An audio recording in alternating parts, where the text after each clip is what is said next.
It's time to think differently about healthcare, but how do we keep up? The days of yesterday's medicine are long gone, and we're left trying to figure out where to go from here. With all the talk about politics and technology, it can be easy to forget that healthcare is still all about humans. And many of those humans have unbelievable stories to tell. Here, we leave the policy debates to the other guys and focus instead on the people and ideas that are changing the way we address our health. It's time to navigate the new landscape of healthcare together and hear some amazing stories along the way. Ready for a breath of fresh air? It's time for your paradigm shift. Welcome to the Paradigm Shift of Healthcare, and thank you for listening. I'm Michael Roberts here today with my co-host Scott Zeitzer.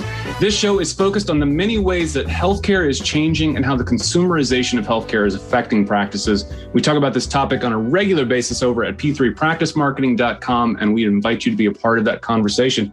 Today, let's talk about word of mouth and what it looks like for today's practices. Yeah, we talk about this quite a bit internally, to the point where I think we make fun of each other about it. This whole concept of word of mouth, it's typically used to describe a recommendation from a friend, a family member, or, another practitioner. If you talk about orthopods, you talk about primary care primary care physicians, you talk about rheumatologists, et cetera. And it's an interaction that generally takes place offline. You could be in the ER, you could be doing rounds, et cetera. And it's just commonplace. Most doctors, surgeons, et cetera, are very familiar with it. They're trying to take care of one of their patients. They know somebody who's good at this, who's taking care of other patients for them. And they, just trying to help the patient out and move them along to the right place. All good. The interesting thing is that since most of these things happen offline, most of these conversations are happening offline, a lot of practices just assume they don't need, quote, marketing. It's almost like marketing is a dirty word. I don't do marketing. That's what lawyers do at 3:00 in the morning. It's like, rip this check up. And no, I don't think it's a dirty word, of course, because part of what we do, right, Michael? But the other part of it is like, it's actually can be helpful. I mean, when you're a young surgeon and you're just getting started, your number one thing is, I just want to be busy. I want to get people into the office, right? So a lot of those clinic visits could be, I don't want to call them wasted, but there are a lot of clinic visits where if you're a hip surgeon and you're seeing somebody who has hip sciatica, you're kind of telling them like, hey man, I'm not the right person. You got to go see the neurologist. And that's not good for the orthopod and it's not good for the patient. So, setting good expectations, getting the right referral certainly makes sense.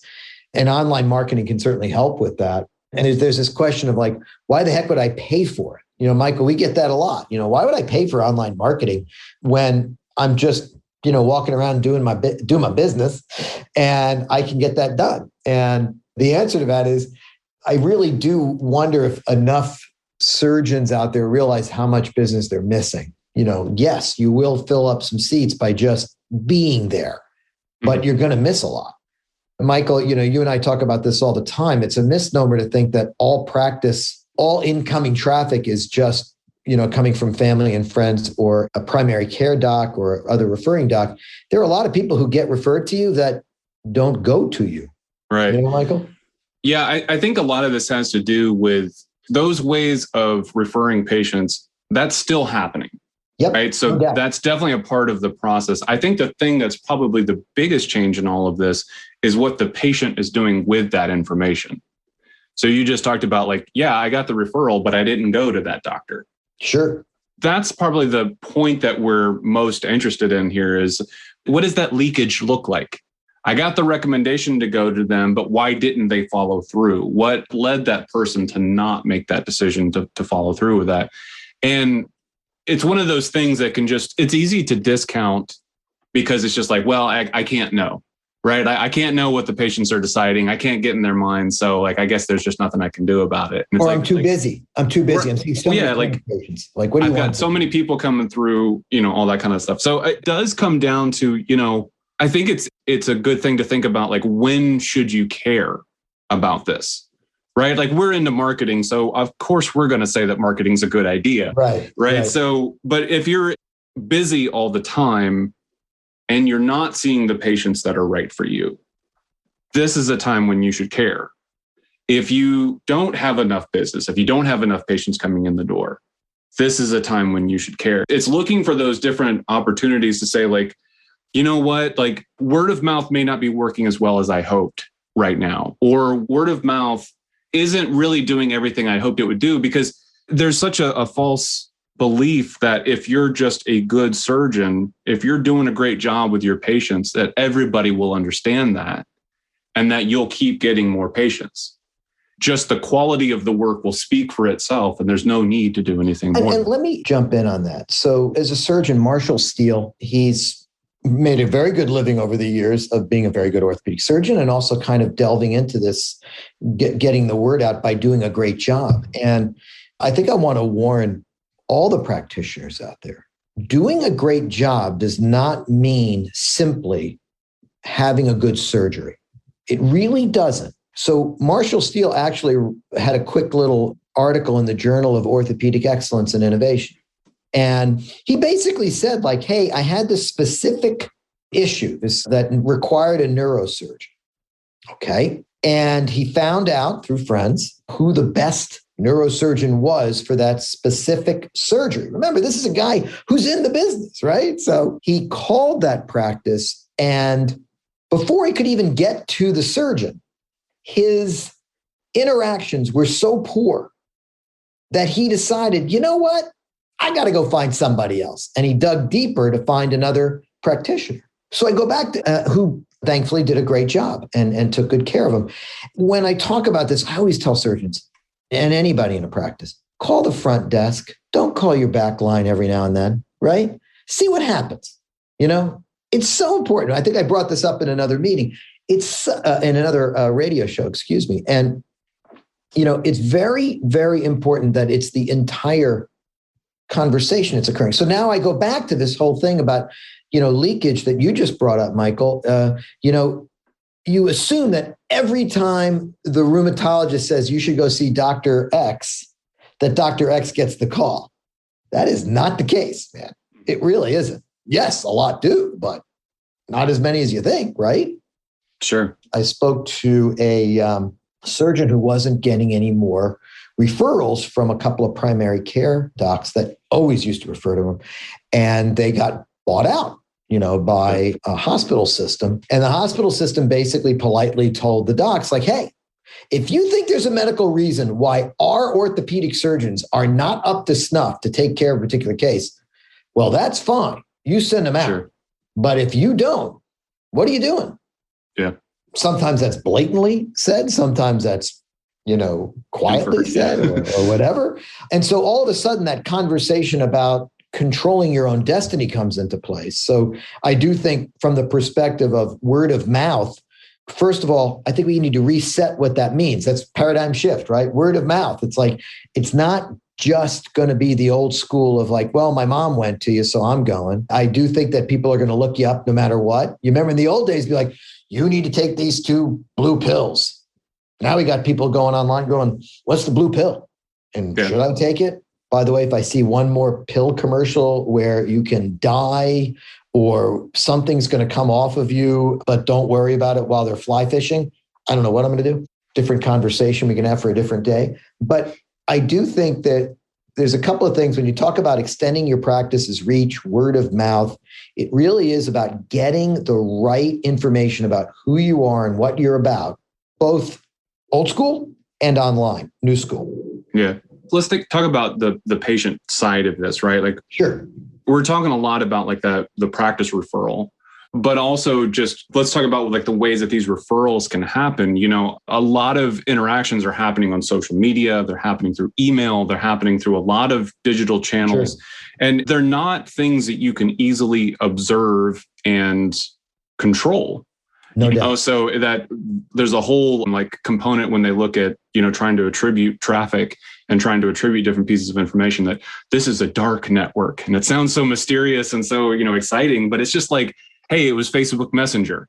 I can't tell you what happened in Facebook Messenger, but it happened. You know, Facebook can tell you because they're watching everything, but I can't tell you. But here are these conversations that are happening. And, you know, I watch how my wife interacts with what I call the mommy mafia. If you're in New Orleans and you're a part of these different mom boards, it's like things happen. I don't know how they happen, but they happen, you know, because somebody knows somebody.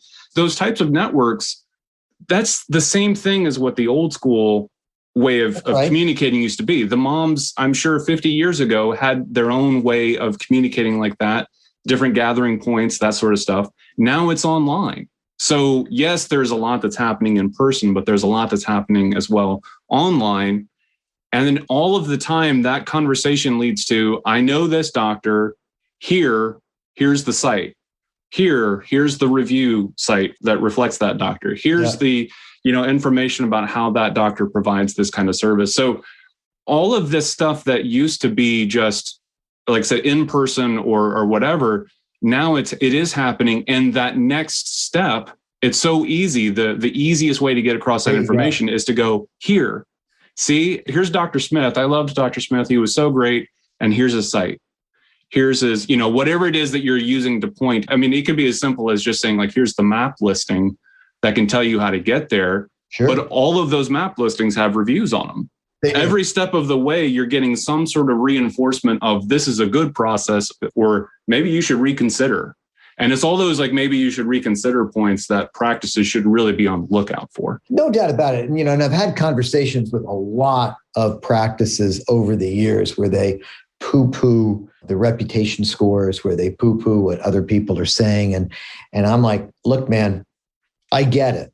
You should be proud of the work that you do, but you also should listen. That's one part of it. And the second part of it is, I think the days of poo-pooing any of these other resources, like, hey, man, they're there and they're not going away. So, there's a couple of factors that come into play here in my mind. It's like, don't give up on being a good person, doing a good job and talking to people and making sure people come to visit you. That old school word of mouth, definitely don't stop. That being said, if you really do want to extend your practice's reach, right? Hey, you would be foolish to ignore the online marketplace. It doesn't make sense to me. Also, a big part of this conversation when I talk to a lot of my docs, as they start to mature in their practice, most surgeons that I speak with, they start getting more focused on what they want to do and what they don't want to do. Sure. The young orthopedic surgeon will see anybody, right? It's like, hey, I'm a sports medicine guy, but I'm taking care of this little trauma because I know over time, blah, blah, blah. It's quite standard. But as you get further away from that point, you'd prefer not to be spending your nights in an ER fixing wrist fractures and really focusing on what you trained and what you were excited to train to do, whatever that fellowship happened to be. And then I get into this conversation with these guys about value versus volume. That's a big deal, Michael. You know what I mean? Yeah. Like, you could be seeing 80 guys in a clinic and be mentally and physically exhausted because you did surgery beforehand. You still have to round. But half the people that they saw weren't people that they really like, hey, they took the Hippocratic Oath, they're going to take care of them, but weren't really people that, they thought that they went to fellowship for. Does that make sense? Exactly. Yeah, exactly. Here's your P3 pro tip for the week. Are your paid search campaigns not converting as well as you'd hoped? There are several things you can do to improve your campaigns, but we recommend taking a quick look at your landing pages. If you're getting lots of clicks but not many conversions, your landing page is often the culprit. Imagine you had just clicked on an ad and were taken to your landing page. Does it give a potential patient all of the information they need to know about the procedure or service you're promoting? Does it explain why a patient should choose your practice over competitors? And most importantly, does it call for patients to take action by prominently featuring your phone number and appointment request link? For ads, you have to make it easy for patients to convert if you want to get the best return on your investment. So listen, if you're just joining us, this is the paradigm shift of healthcare. I'm Michael Roberts with Scott Zeitzer today, and we're looking through what word of mouth looks like for today's practice. And we're talking some about if you're not finding the right fit. Sometimes you're just getting the wrong patients, and that's definitely a good time to be reevaluating that word of mouth. And then looking at how that old school, air quotes, old school approach combines with how people are communicating today. And part of what it looks like to be in that discussion is using online channels, is using various, whether you call them marketing tools or communication tools, there are digital tools that are available to help you be a part of that conversation.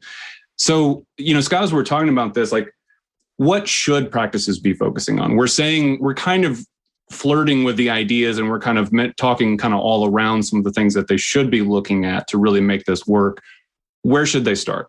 Yeah, so I always go back to the ABCs, airway, breathing, and circulation. I managed to get undergrad and grad school by working as an EMT, and they hammered airway, breathing, and circulation into your head over and over and over for good reason, and good way to keep the patient alive. But the ABCs for online marketing, online word of mouth, would be number one, a website. You need a modern, accessible website that has all the information that you want to give to your patients on there about you, about your practice, forms, FAQs, all of that good basic stuff. It's such a win for everybody, for yourself, for the patient. So that's your central spot, so to speak. On that website, I kind of touched on it quickly. You need good content. So I don't think your bio should be, I went to school at X, I love my kids, I play golf. In reality, it's like, well, give me a little bit more about who you're, what you're about, what you're good at, what you're experienced at. Mm-hmm. It's the kind of conversation you have with your patient all the time. When the patient finally comes in, they're going, well, I'm a total knee replacement surgeon and I've done lots and lots of them. And you can get into what the specifics are. And I was trained by blah, blah, blah, who was, at his time was one of the great, total knee replacement surgeons. It's amazing how hard it is to write your own bio page. Oh, I'm telling you, you're so right about that. Like I hate writing my own types of bios for that kind of stuff. So like whether it's somebody else in the practice or whomever, like getting somebody else to go like, well, don't you want to talk about this? There are some surgeons who have no problem with it, but most of them that we talk to, it's like, please help me. And the other thing too, this inferred knowledge thing. So, I get a surgeon who says, I went to Rothman, and it's like, well, I know Rothman is a great institution, right? And I know that total joint replacement surgeons trained at Rothman are very well trained, plainly put. But the public the general public really doesn't know that. They're not supposed to know that. And you've got to explain that, in the bio. So that inferred knowledge. But getting back to the content, right? So we have a good website. We have good content. It's just not about a bio. Michael, it's about, well, what do you want to do? I always say to the surgeon, like, if you could sprinkle magic pixie dust, what 3 or 4 things would you want to be found for? And I always get, Michael, I can't tell how many times I get like, well, I want to be found for everything. I said, really? No, they want to get found for those kind of things that they got taught to be great at and that they want to get even better at. So talking about those things and writing good content about those things and highlighting your expertise and what sets you apart from others, that could be so many different things, Michael, but that's critical as well. I think that like differentiation, what sets you apart component, like I can't emphasize how important that is.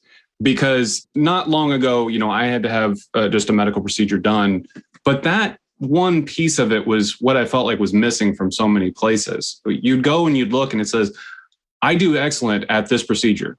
Like, cool, man. I'm happy for you.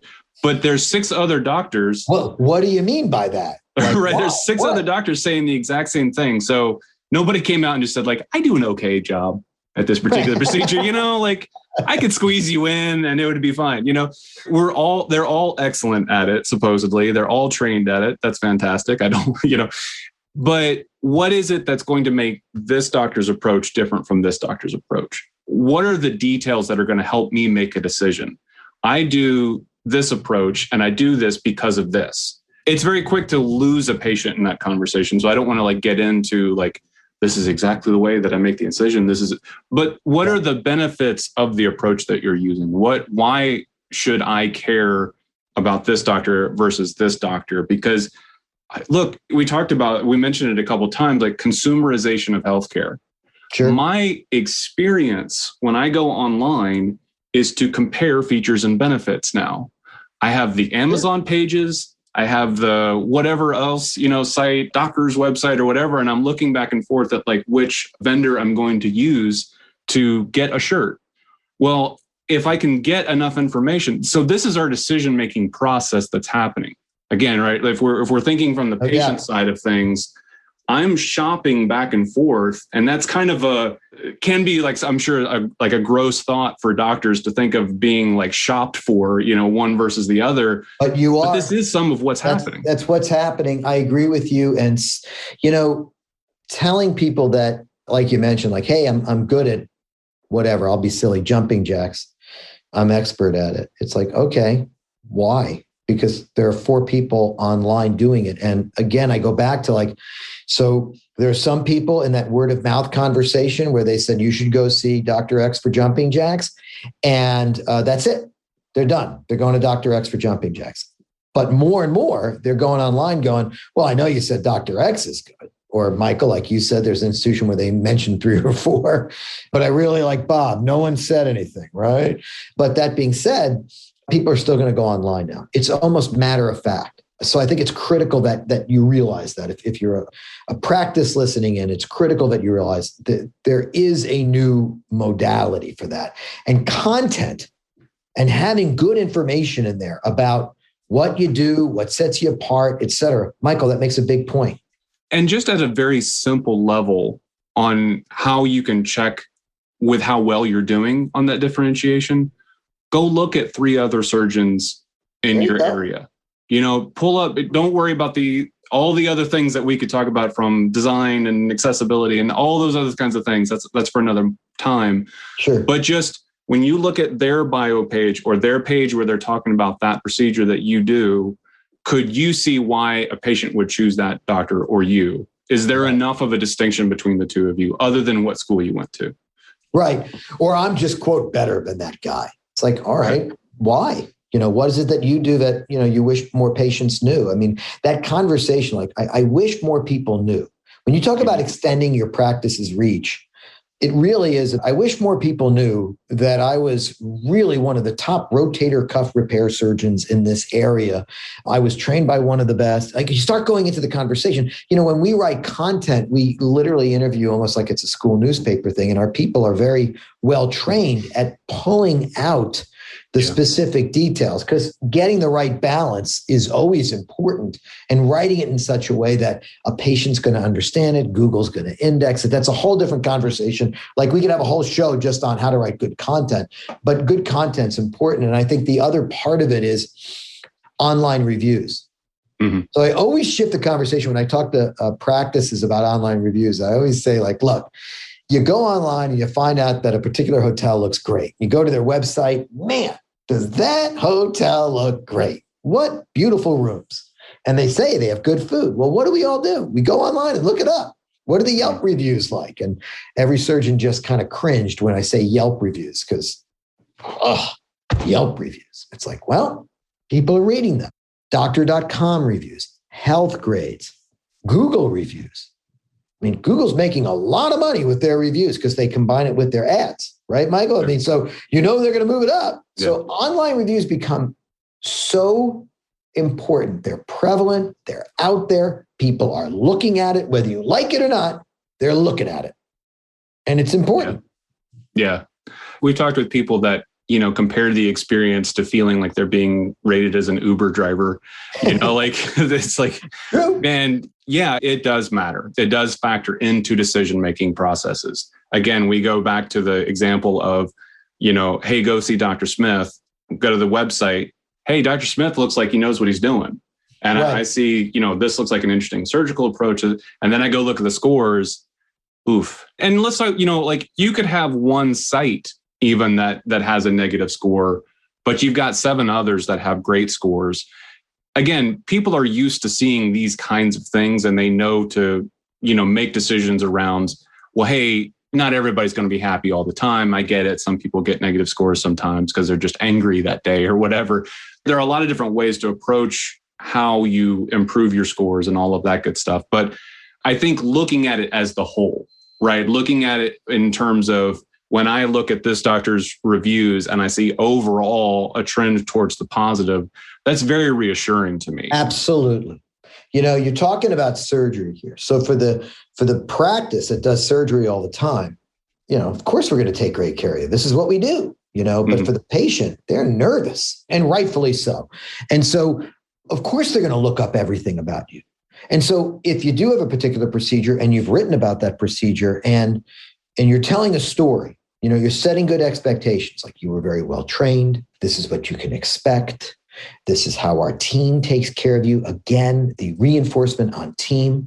If you are a surgeon, please stop thinking that it's only your interaction or your surgery that makes up the patient experience. It is not. It's your practice as a whole. And that's the big part of reputation marketing. It's like, it's not just about, quote, getting good grades, so to speak. It's also about, listening. If, your billing person is always mean and nasty, well, maybe you need to have a conversation with the billing person and just say, you don't need to be mean and nasty. So all of that is important. And so when you combine website, content, online reviews, that's the overall SEO, search engine optimization. Because it's like I'll talk to people and be like, yeah, but how do I do better with SEO? And I'm like, that is SEO. That is search engine optimization. All of those things combined, right? Come together. For sure.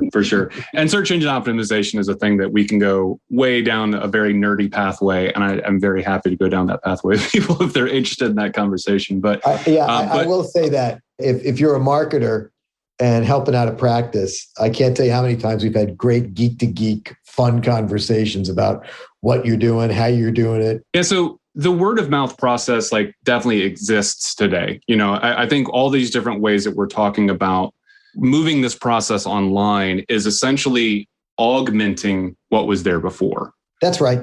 Word of mouth didn't die. It's just that it looks a little different now. And when they do go looking for your name, when they do go looking for your practice, what kind of information are they going to find? It's not just your website. It's not just the hospital's website, depending on what your scenario is. So, look for that, the way that these pieces all interact together. That's going to teach you a lot about where any potential drop-off points could be, and also how you can improve, how you can grow, how you can extend the reach of your practice. There's a lot of different tools that are available to you.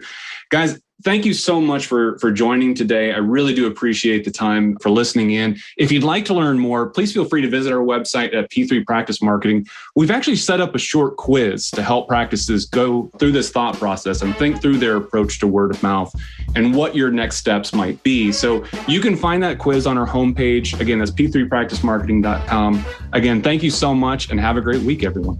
Have a great week. Thanks again for tuning in to the Paradigm Shift of Healthcare. This program is brought to you by Health Connective, custom marketing solutions for medtech and pharma. Subscribe on Apple Podcasts, Google Play, or anywhere you listen to podcasts.